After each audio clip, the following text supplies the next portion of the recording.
बिहार एक ऐसी जमीन जहां राजनीति कभी सिर्फ राजनीति नहीं रही। यहाँ वोट से ज़्यादा असर होता है डर का, और नेताओं से ज़्यादा याद रखा जाता है बाहुबल का। जंगल राज एक शब्द जो 1990 से लेकर आज तक बिहार की सियासत के साथ चिपका हुआ है। लेकिन 2025 के इलेक्शन के दौर में सवाल है, क्या बिहार सच में जंगल राज से निकल पाया है? नमस्कार, मैं हूं अनीश कुमार सिंह और आप सभी देख रहे हैं इंडिया न्यूज़ लाइव। आज हम बात करने वाले हैं उस बिहार की जहां सियासत के हर पन्ने पर एक कहानी लिखी गई है, कभी खून की तो कभी कुर्सी की।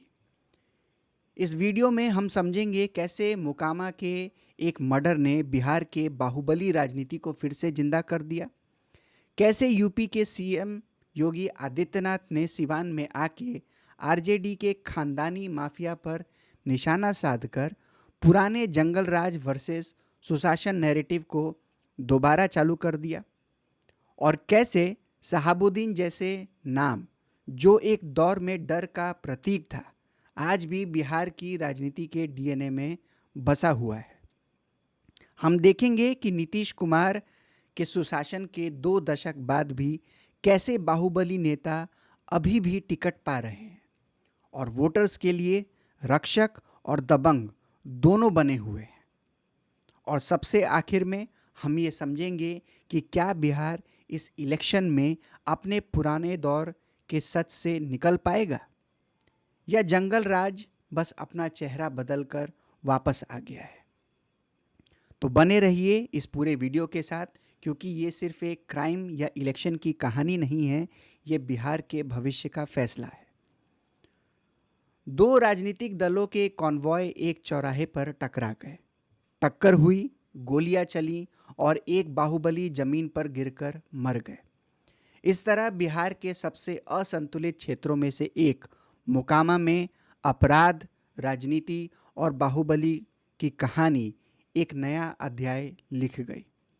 गवाहों के मुताबिक ये घटना, जो बिहार चुनाव हिंसा की पहली बड़ी घटना मानी जा रही है, तब शुरू हुई जब जमसुराज के प्रत्याशी पीयूष प्रियदर्शी का कॉन्वॉय, जिसमें दुलाचंद्र भी शामिल थे, और अनंत सिंह के कॉन्वॉय तरातर गांव के बसावन छक के पास आमने सामने आ गए। कुछ ही देर में पत्थर चलने लगे और फिर गोलियां भी चली। अफरा तफरी के दौरान दुलाचंद को पहले गोली लगी और फिर उनके ऊपर से एक गाड़ी चढ़ गई। लगभग 1 दर्जन लोग इस घटना में घायल हुए। चुनाव आयोग ने इस घटना पर बिहार के डीजीपी से रिपोर्ट मांगी है। पुलिस ने 4 एफआईआर दर्ज की है, जिनमें से एक अनंत सिंह के खिलाफ है, जो दुलारचंद के परिवार ने लिखवाई है, जबकि दूसरी अनंत सिंह के समर्थकों ने जन सुराज के कार्यकर्ताओं के विरुद्ध दर्ज करवाई है। मोकामा में जहां अपराध, राजनीति और जाति अक्सर एक दूसरे से टकराते रहे हैं, ऐसी घटना कोई नई बात नहीं है। भूमिहार प्रधान इस क्षेत्र ने 1952 से लेकर आज तक लगभग हमेशा इसी समुदाय से आने वाले विधायकों को चुना है, और अधिकतर उनके खिलाफ आपराधिक मामले भी रहे हैं। इसी वजह से मोकामा को कैपिटल ऑफ भूमिहार कहा जाता है। माना जाता है कि दुलारचंद और अनंत सिंह के बीच तनाव इस बार तब बढ़ गया जब दुलारचंद की वफादारी बदलकर प्रशांत किशोर के जन सुराज कैंप के साथ हो गई। उनका जन सुराज के प्रत्याशी प्रियदर्शी के लिए प्रचार करना और अनंत सिंह पर खुलकर आलोचना करना दोनों के बीच रिश्तों को और बिगाड़ गया। पर मोकामा की ये कहानी यहीं पर अंत नहीं होती है। एक और बाहुबली भी पर्दे के पीछे से पूरी घटना पर नज़र रखे हुए हैं, सूरजभान सिंह, जो खुद को एक भूमिहार कहते हैं। मोकामा से आरजेडी के प्रत्याशी सूरजभान की पत्नी वीणा देवी है। अनंत सिंह और सूरजभान के बीच की दुश्मनी ने पिछले कई दशकों से मोकामा की राजनीति को प्रभावित किया है। सूरजभान ने साल 2000 में एक इंडिपेंडेंट कैंडिडेट के रूप में राजनीति में प्रवेश किया था, और उस समय अनंत सिंह के बड़े भाई और मोकामा से आरजेडी के मंत्री दिलीप सिंह को जोर का झटका दिया था। दिलीप सिंह जहां बड़े सरकार के नाम से मशहूर हैं, वहीं अनंत सिंह को लोग छोटे सरकार कहते हैं। सूरज भान के खिलाफ 26 आपराधिक मामले दर्ज हैं।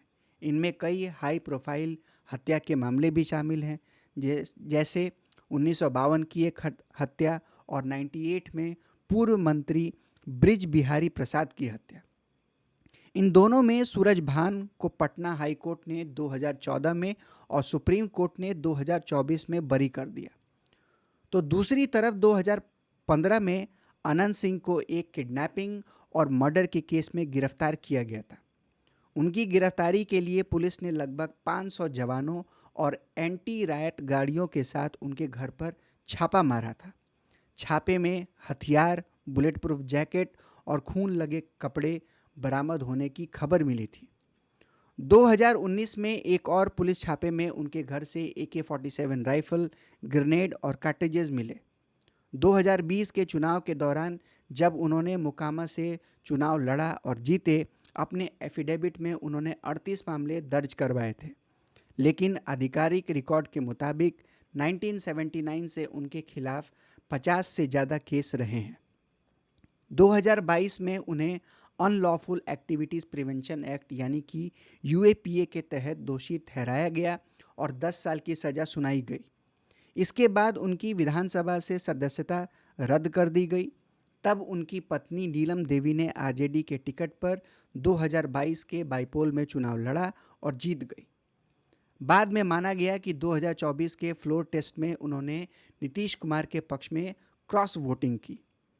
2024 में पटना हाई कोर्ट ने सबूतों के अभाव में अनंत सिंह को UAPA केस से बरी कर दिया, जिससे उनकी वापसी इलेक्टोरल मैदान में हो गई।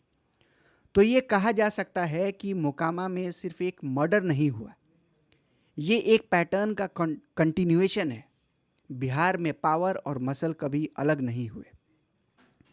जब उत्तर प्रदेश के मुख्यमंत्री योगी आदित्यनाथ सिवान आए, उन्होंने एक लाइन बोली जिसे पूरे बिहार ने सुना, खानदानी माफिया का बिहार में कोई जगह नहीं। ये एक साफ निशाना था RJD के उम्मीदवार शहाबुद्दीन के बेटे ओसामा पर। योगी के शब्द सिर्फ एक राजनीतिक स्टेटमेंट नहीं थे, ये एक सिंबॉलिक वॉर क्राई था। बीजेपी फिर से जंगल राज वर्सेस सुशासन नैरेटिव के साथ खेल रही है और बिहार में ये नैरेटिव काम करता है, क्योंकि हर वोटर के जहन में अब भी एक सवाल जिंदा है, क्या जंगल राज वापस आ रहा है? अपराधी अलग होते हैं, नेता अलग, लेकिन कुछ लोग दोनों दुनिया के सबसे खतरनाक रूप के संगम होते हैं। मोहम्मद शहाबुद्दीन एक ऐसा ही भयानक मिश्रण था। उसका नाम नेतृत्व, सेवा या विकास का प्रतीक नहीं था, बल्कि खून, दहशत और कानून व्यवस्था के पतन का दूसरा नाम बन गया था। बिहार जो पहले से ही गरीबी और भ्रष्टाचार से जूझ रहा था, शहाबुद्दीन के निर्दयी राज में ऐसा घुट गया जैसे इंसाफ की सांस ही रुक गई हो। उसने हत्या को एक आम व्यवसाय बना दिया, जैसे मौत उसके राजनीति का हिस्सा हो।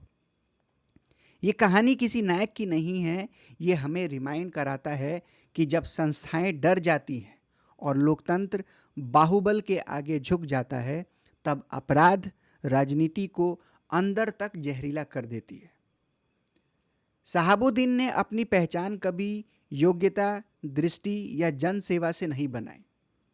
उसने अपना रास्ता हिंसा, डर और अपने विरोधियों के सफाई से तय किया।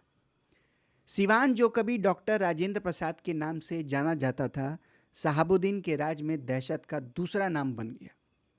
उसके मौजूदगी ने लोगों की जिंदगी बेहतर नहीं की, बल्कि उसे सुस्त, गम से भरे, खौफ में जीने पर मजबूर कर दिया। शहाबुद्दीन के राज में सिवान एक जिला नहीं, बल्कि उसका निजी राज्य बन गया था। हर संस्था उसके कब्जे में थी और सरकारी दफ्तर उसके इशारों पर चल रहे थे। उसके खिलाफ 40 से ज़्यादा आपराधिक मामले दर्ज थे। उनमें से सबसे डरावना था 2 भाइयों पर तेजाब डालकर उनकी हत्या का मामला, सिर्फ इसलिए क्योंकि उन्होंने उसके खिलाफ आवाज़ उठाई थी। उनके जले हुए शरीर सिर्फ शहाबुद्दीन की निर्दयता का सबूत नहीं थे, बल्कि एक ऐसे समाज का भी प्रमाण था जहां लोग न्याय की आशा छोड़ चुके थे। जब उन दोनों के भाई, जो इस घटना के इकलौते गवाह थे, ने अदालत में गवाही देने की कोशिश की तो उनका भी कत्ल कर दिया गया। ये कोई इत्तेफाक नहीं है, ये शहाबुद्दीन का तरीका था, विरोध को खत्म करने का एक फॉर्मूला। लोगों को मिटा दो तो विरोध अपने आप खत्म हो जाता है। कुछ लोगों ने उसे रॉबिन हुड के रूप में दिखाने की कोशिश की, जैसे वो गरीबों का मसीहा था, अपने लोगों के लिए लड़ रहा था। लेकिन ये सिर्फ भ्रम नहीं बल्कि अपने आप में एक खतरनाक सोच भी है। कुछ लोगों को मदद देना जबकि पूरे इलाके को दहशत में जीने पर मजबूर कर देना, ये किसी नायक का काम नहीं, एक तानाशाह का चेहरा है। एक हाथ से गरीबों को खाना खिलाना और दूसरे हाथ से लोगों को जिंदा जला देना, ये जन सेवा नहीं बल्कि छुपी हुई क्रूरता है जो चालाक दिखावे में लपेटी गई थी। उसके समर्थकों ने चाहे डराकर या वफादारी में उसके इस झूठे छवि को बनाए रखा।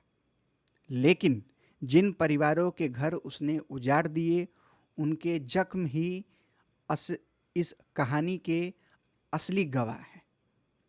लालू के दौर में लॉ एंड ऑर्डर कोलैप्स हुआ और जंगल राज का टैग बिहार के साथ चिपक गया। पर आयरनी ये है, शहाबुद्दीन मर गया पर उसका मॉडल अभी भी जिंदा है। 2005 में जब नीतीश कुमार आए, उन्होंने वादा किया बिहार को जंगल राज से निकालेंगे। रोड बने, स्कूल खुले, पुलिस सिस्टम मॉडर्न हुआ और बिहार ने फिर से गवर्नेंस शब्द को महसूस किया। लेकिन 20 साल बाद भी जब एक अनंत सिंह या एक उसामा शहाबुद्दीन खड़े होते हैं बैलेट पर, तो सवाल उठता है, क्या सुशासन सिर्फ एक नैरेटिव था? एक बाहुबली कैंडिडेट वोटर को एक अलग मैसेज देता है, मैं मदद भी कर सकता हूं और नुकसान भी। ये पॉलिटिक्स ऑफ फियर है जिसे डेमोक्रेसी ने लेजिटिमाइज कर दिया है। बिहार के 243 लेजिस्लेटर में से लगभग आधे पर सीरियस क्रिमिनल केसेस हैं। ये सिर्फ कोइंसिडेंस नहीं, ये वोटर साइकोलॉजी का रिफ्लेक्शन है। यही वजह है कि बिहार में डेमोक्रेसी का मतलब है डेवलपमेंट और डोमिनेंस का कॉम्बिनेशन। तो ये थी बिहार की कहानी, जहां सियासत और बाहुबल कभी अलग नहीं रहे।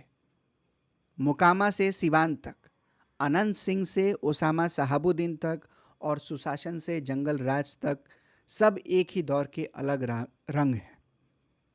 बिहार बदला है, इसमें कोई शक नहीं। सड़कें बनी हैं, बिजली आई हैं, स्कूल खुले हैं। लेकिन सवाल अब भी वही है, क्या बिहार अपने पुराने डर से आज़ाद हो गया है? क्या 2025 के इलेक्शन में बिहार डेवलपमेंट को वोट करेगा या फिर दबंग राजनीति को एक बार फिर मौका देगा?